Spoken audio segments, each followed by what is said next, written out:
Buenos días, estamos haciendo este estudio bajo la forma de video acerca de un tema trascendental dentro de lo que es la doctrina cristiana, como lo es el de las dispensaciones de Dios. Una dispensación es una forma particular en la que Dios ha tratado y trata con la humanidad en un momento determinado a lo largo de toda la historia de la redención.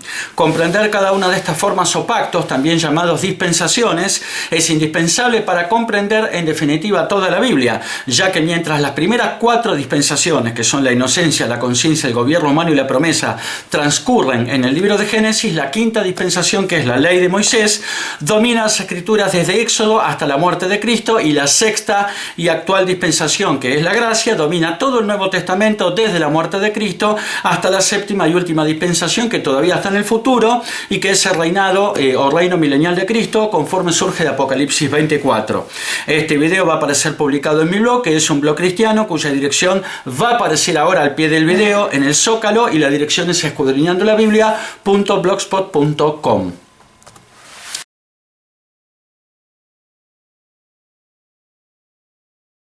Jack Kelley, el reconocido ensayista bíblico norteamericano, muy citado por nosotros en muchos de nuestros estudios, lamentablemente fallecido en el otoño americano de 2015, al respecto observa: la palabra griega de la que proviene la palabra dispensación solamente aparece 7 veces en el Nuevo Testamento, y solamente la traduce Pablo como tal en 2 ocasiones.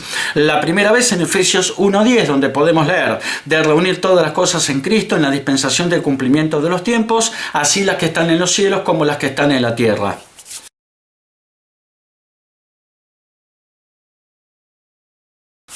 Y la segunda vez en Efesios 3:9, donde podemos leer: y de aclarar a todos cuál sea la dispensación del misterio escondido desde los siglos en Dios, que creó todas las cosas.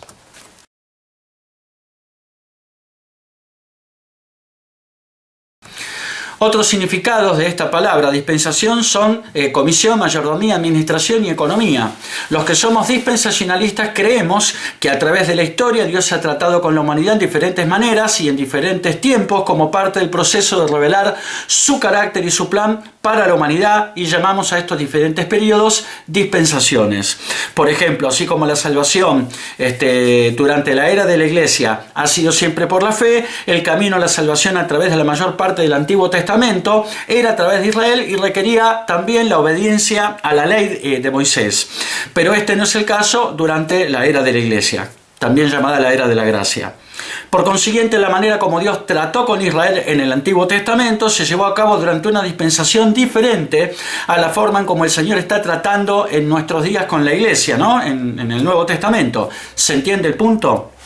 Las dispensaciones divinas son 7: la inocencia, la conciencia, el gobierno humano, la promesa, la ley, la gracia y el reino milenial de Cristo, conforme lo podemos ver en Apocalipsis 24.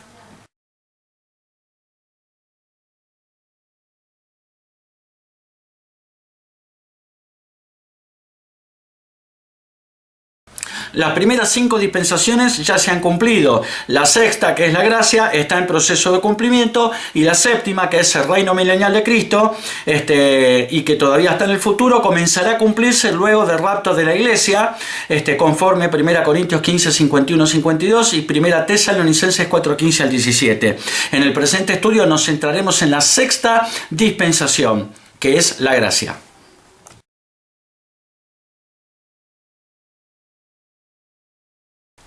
En la teología cristiana, la gracia divina es el favor o don. La palabra don significa regalo gratuito concedido por Dios para ayudar al hombre a cumplir los mandamientos, salvarse y ser santo. La gracia es el acto de amor unilateral e inmerecido por el que Dios llama continuamente las almas hacia sí mismo.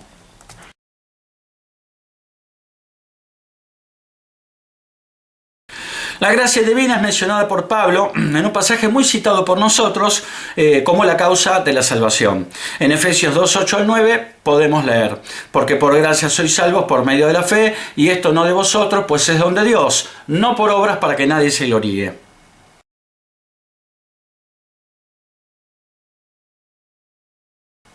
Este es uno de los pasajes más importantes de las Escrituras, porque explica cómo operan los engranajes de la gracia y de la fe en el mecanismo de la salvación, y habla también de lo que es y de lo que ya no es. Cuando Pablo escribe por gracia sois salvos, está diciendo que la gracia es la causa de la salvación. Y cuando dice por medio de la fe, está diciendo que la fe es el medio. La fe es el boleto de entrada a la gracia, que es la causa de la salvación. Esto lo explica Pablo muy bien en Romanos 5, 1 al 2, donde podemos leer: justificados pues por la fe tenemos paz para con Dios por medio de nuestro Señor Jesucristo, por quien también tenemos entrada por la fe a esta gracia en la cual estamos firmes y nos gloriamos en la esperanza de la gloria de Dios.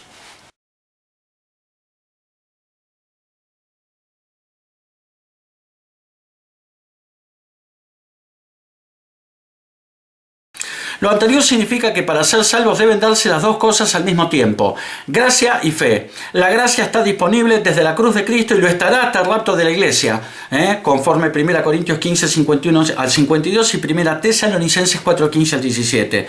O sea, la era de la gracia coincide con la era de la iglesia. La gracia no estuvo disponible en el Antiguo Testamento, ni lo estará luego de que la iglesia abandone la tierra a causa del rapto o arrebatamiento.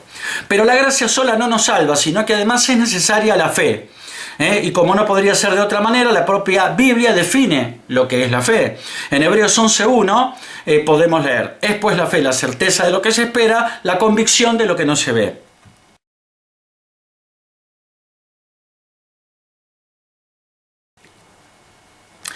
¿Pero fe en qué? En el Evangelio de la Salvación, no fe en cualquier cosa, en mí mismo o en lo que sea. La fe tiene que estar bien direccionada, de acuerdo a lo que indica la Biblia, si no, esa fe es malsana y nunca nos va a conducir a la gracia, que es la causa de la salvación. Como dijimos, ¿fe en qué? Fe en el Evangelio de la salvación. ¿Y cuál es el Evangelio de la salvación? El que le fue revelado a Pablo en 1 Corintios 15, 3 al 4, donde podemos leer: porque primeramente os he enseñado lo que asimismo recibí, escribe Pablo, que Cristo murió por nuestros pecados conforme a las Escrituras, y que fue sepultado y que resucitó al tercer día conforme a las Escrituras.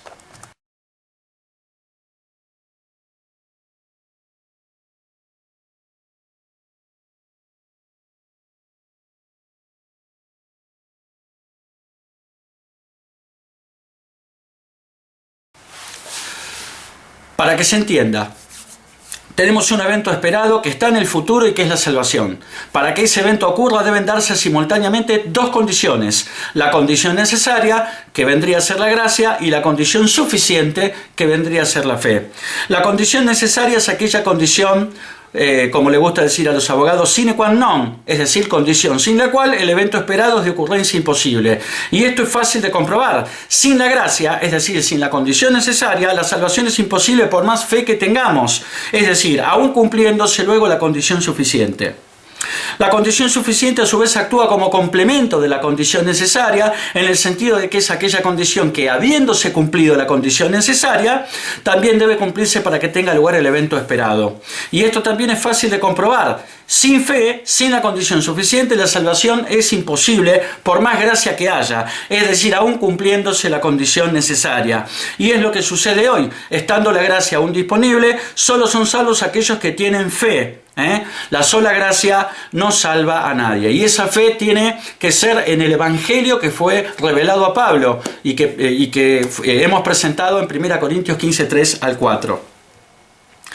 Pablo continúa diciendo en Efesios 2, 8 al 9 que la salvación, que es por gracia, por medio de la fe, no es de nosotros, sino que es un don de Dios. La palabra don utilizada por Pablo aquí significa regalo. Para Pablo entonces la salvación es un regalo que hemos recibido de parte de Dios sin haber hecho absolutamente nada para merecerlo. Pablo concluye diciendo que la salvación no es por obras, para que nadie se gloríe, dice Pablo, es decir, para que nadie pueda jactarse delante de Dios de haberse salvado por sus propios medios, por sus propias obras. Cuando presentamos Efesios 2, 8 al 9 dijimos que este es un pasaje que habla de lo que es y de lo que ya no es. Lo que ahora es la salvación por gracia por medio de la fe, y lo que ya no es la salvación por las obras de la ley de Moisés. Cuando oímos el Evangelio de la salvación con fe, juntamente con la salvación recibimos el Espíritu Santo. Esto lo podemos ver en Gálatas 3:2-3, donde Pablo escribe: esto solo quiero saber de vosotros. Les pregunta Pablo a los Gálatas no sin cierta ironía. ¿Recibisteis el Espíritu con mayúscula, es decir, el Espíritu Santo por las obras de la ley o por el oír con fe? ¿Tan necios sois, habiendo comenzado por el Espíritu, ahora vais a acabar por la carne?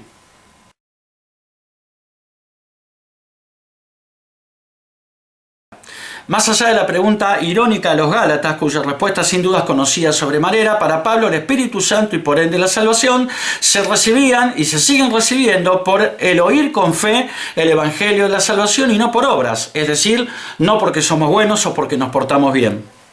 Cuando oímos con fe, es decir, cuando creímos el Evangelio de la salvación presentado en 1 Corintios 15, 13-4, además de recibir la salvación, el Espíritu Santo viene a morar en nosotros. Esto lo escribe el apóstol Pablo en 1 Corintios 3:16, donde podemos leer: ¿no sabéis que sois templo de Dios y que el Espíritu de Dios mora en vosotros?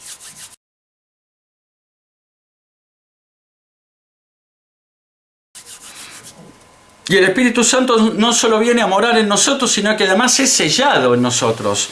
Esto lo podemos ver en Efesios 1:13-14, donde podemos leer: en él también vosotros, habiendo oído la palabra de verdad, el evangelio de vuestra salvación, y habiendo creído en él, fuisteis sellados con el Espíritu Santo de la promesa, que es las arras de nuestra herencia, hasta la redención de la posesión adquirida para alabanza de su gloria.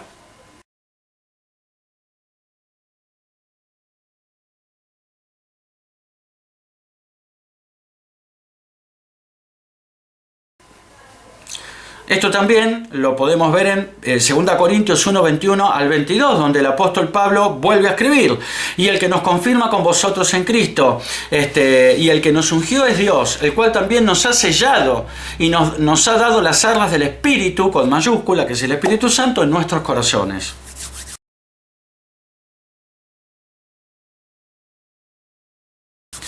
Oímos con fe, es decir, creímos el Evangelio de la salvación presentado en 1 Corintios 15, 3-4. Junto con la salvación recibimos al Espíritu Santo y somos sellados con Él. Y es cuando actúa la sangre de Cristo limpiándonos de toda maldad. En Romanos 3:24-25 podemos leer: siendo justificados gratuitamente por su gracia mediante la redención que es en Cristo Jesús, a quien Dios puso como propiciación por medio de la fe en su sangre, para manifestar su justicia a causa de haber pasado por alto en su paciencia los pecados pasados.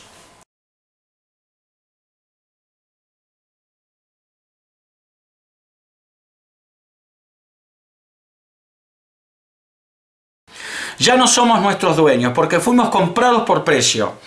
Esto lo dice Pablo claramente en 1 Corintios 6:19-20, donde podemos leer: ¿o ignoráis que vuestro cuerpo es templo del Espíritu Santo, el cual está en vosotros, el cual tenéis de Dios, y que no sois vuestros, porque habéis sido comprados por precio? Glorificad pues a Dios en vuestro cuerpo y en vuestro espíritu, los cuales son de Dios.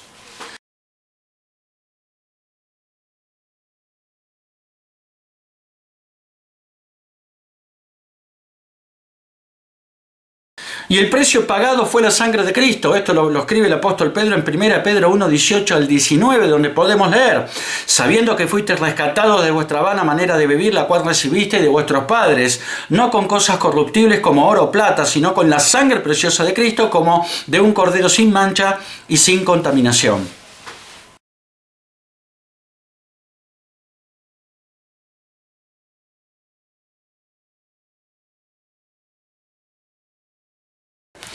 Pablo reafirma que la salvación no es por obras, sino que somos justificados, es decir, salvos por la gracia.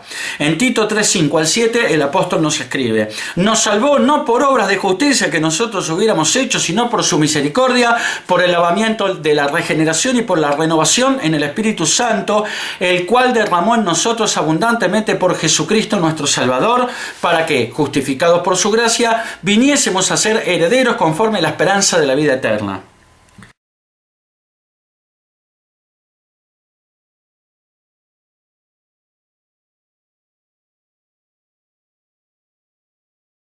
Pablo concluye con la siguiente sentencia que puede considerarse el sustento bíblico por excelencia de la doctrina de la gracia. En Gálatas 2:21 el apóstol nos escribe: no desecho la gracia de Dios, pues si por la ley fuese la justicia, entonces por demás murió Cristo.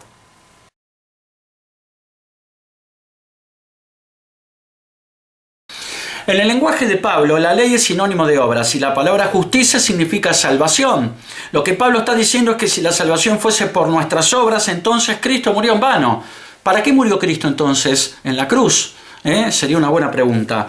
Si bastara con nuestras obras para salvarnos, ¿no hubiese sido más fácil y desde ya mucho menos doloroso que Cristo hubiese igualmente descendido del cielo a entregarnos su evangelio y el que creía se salvaba y el que no era condenado? ¿Cuál es el verdadero peso de la cruz en la ecuación de la salvación? ¿Será que necesitamos inicialmente un 100% de la cruz de Cristo para salvarnos y luego son nuestras obras las que nos mantienen salvos? ¿Fue la cruz el anticipo pagado por nuestra salvación y luego quedamos pagando el resto de las cuotas con nuestras propias obras? La idea de que participamos en nuestra salvación con nuestras obras es una herejía por dos razones. La primera es que Dios no comparte su gloria con nadie. Esto lo podemos ver en Isaías 42:8, donde podemos leer: yo Jehová, este es mi nombre, y a otro no daré mi gloria ni mi alabanza a esculturas.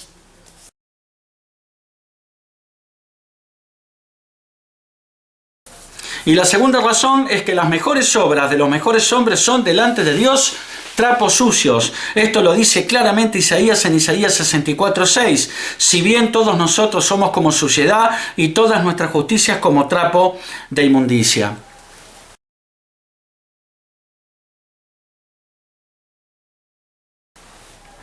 En la época de Isaías, los trapos de inmundicia eran los trapos que contenían la menstruación de las mujeres. Así son nuestras obras, nuestra propia justicia delante de Dios. El 100% de la gloria por nuestra salvación le corresponde solo a Dios.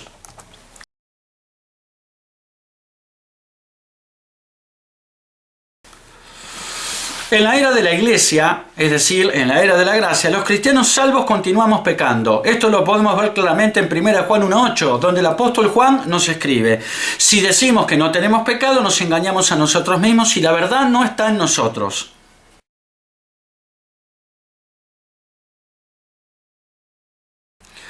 Cuando siendo salvos pecamos, no perdemos la salvación, pero sí puede verse interrumpida nuestra comunión con Dios. Para recuperarla, la solución es la confesión de nuestros pecados.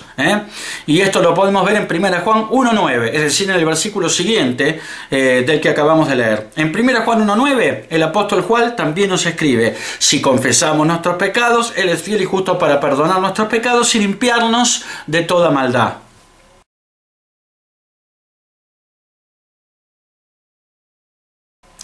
La palabra confesión viene de la palabra griega homologeo, la cual a su vez viene de dos raíces también griegas que son homo, que significa igual o lo mismo, y logeo, que significa hablar.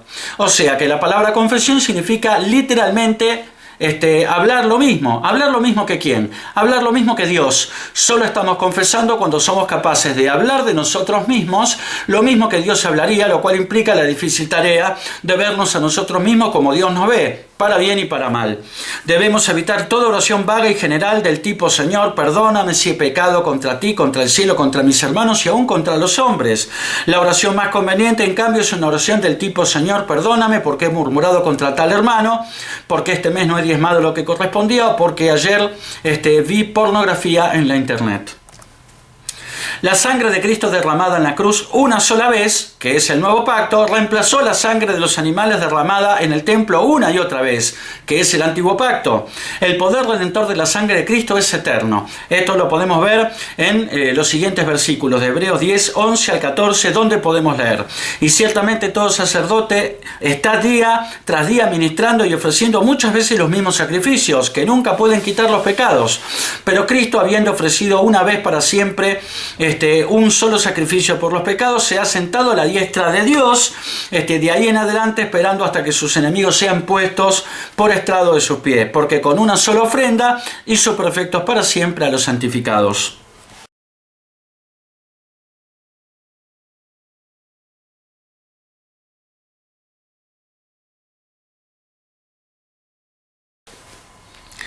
La confesión de 1 Juan 1.9, equivalente a los sacrificios diarios del templo en el Antiguo Testamento, activa ese poder redentor eterno y es cuando la sangre de Cristo nos vuelve a limpiar cada vez que nos equivocamos. La ley de Moisés era imposible de cumplir. Esto lo podemos ver en Santiago 2.10, donde podemos leer: porque cualquiera que guardare toda la ley pero ofendiere en un punto, se hace culpable de todos.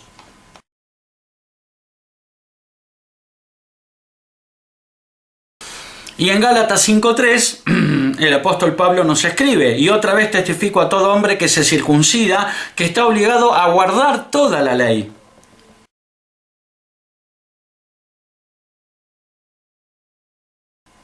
Jesús no vino a derogar o a oponerse a la ley, sino que vino a cumplirla. Esto lo podemos ver en Mateo 5.17, donde podemos leer: no penséis que he venido para abrogar, es decir, para suspender o dejar sin vigor la ley o los profetas. No he venido para abrogar, sino para cumplir.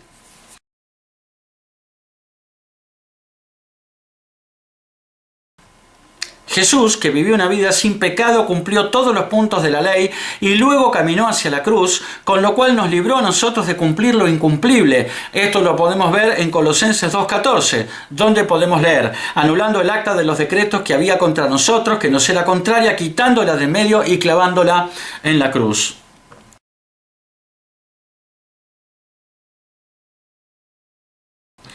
Para Pablo, al igual que Pedro, la ley de Moisés era un yugo del cual Cristo nos hizo libres. Es decir, la gracia es un mejor pacto que la ley de Moisés. Escuchemos a Pablo. En Gálatas 5.1 podemos leer: estad pues firmes en la libertad con que Cristo nos hizo libres y no estéis otra vez sujetos al yugo de esclavitud.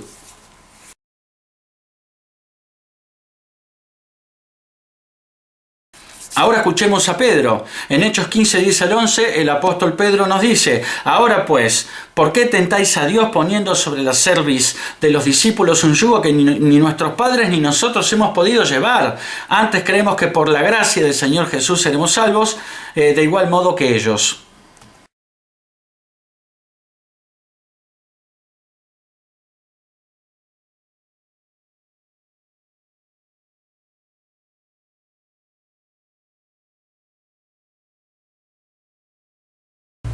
Bueno, llegamos al final de este breve estudio bajo la forma de video. Espero que les haya gustado, que haya resultado edificante y que termine siendo de bendición para todos aquellos que terminen viendo este video.